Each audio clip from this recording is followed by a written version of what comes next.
Bonjour et bienvenue sur la chaîne Keller Talks. Je suis étudiante en 6e année de médecine et aujourd'hui, on va interpréter les ECG. Attends, parce que ça sera plutôt fun, flash, droit au but. Donc pour cela, il faut que tu aies des connaissances de base. On va voir directement les ECG et faire l'interprétation ensemble. Nous allons uniquement aborder les troubles du rythme supraventriculaire. Et dans une prochaine vidéo, nous verrons les troubles du rythme au niveau des ventricules. Pour commencer, ça c'est un ECG normal, c'est une vue en D2. C'est la dérivation D2 qui en général est utilisée comme référence pour un ECG normal car elle donne une vue claire des différentes zones et intervalles caractéristiques d'un cœur en bonne santé. Donc, dans les troubles du rythme supraventriculaire, on retrouve les extrasystoles auriculaires, flotteurs auriculaires, fibrillation atriale, extrasystole jonctionnelle et tachycardie jonctionnelle. Sur cette première vidéo, nous verrons des tracés de CG concernant les 3 premiers de la liste. C'est parti. Ça, c'est le schéma d'une extrasystole auriculaire. On voit bien qu'on a une onde P prématurée, un espace PR raccourci et un QRS fin.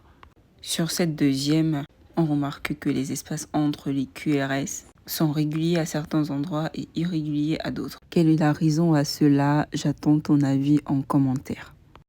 Maintenant, voyons voir avec cette ECG. On voit les ondes P prématurées qu'on représente par le P'. Et d'où vient cette onde prématurée?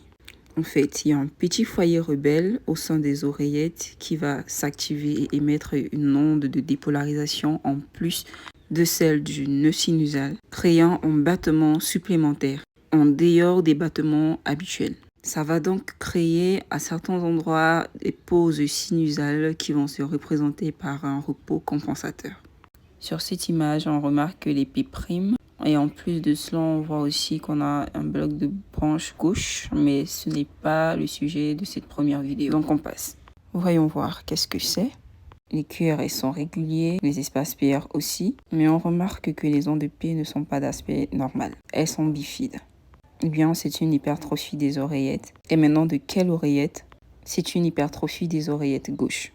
Lorsque l'onde P augmente en durée, c'est une hypertrophie des oreillettes gauche. Et lorsqu'elle augmente en amplitude, c'est une hypertrophie des oreillettes droites.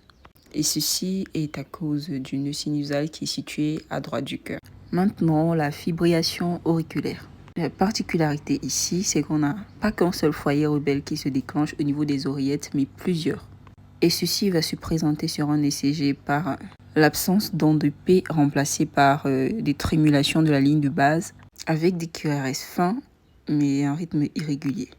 Parce que le nœud auriculo-ventriculaire n'aura pas la capacité de maintenir une régularité. La différence avec le flotteur atrial, c'est que les ondes P ici sont remplacées par des ondes sous forme de dents de scie. Et le rythme est régulier. Donc, fibrillation atriale, trémulation de la ligne de base avec une irrégularité du rythme. Flotteur atrial, onde sous forme de dents de scie avec un rythme cardiaque régulier. N'hésite pas à faire des pauses sur les parties que tu ne comprends pas. Tu peux revoir la vidéo et t'exercer sur les images qui défilent. C'est tout pour cette première vidéo. N'hésite pas à donner ton avis, à commenter et à t'abonner et on se voit pour la prochaine vidéo.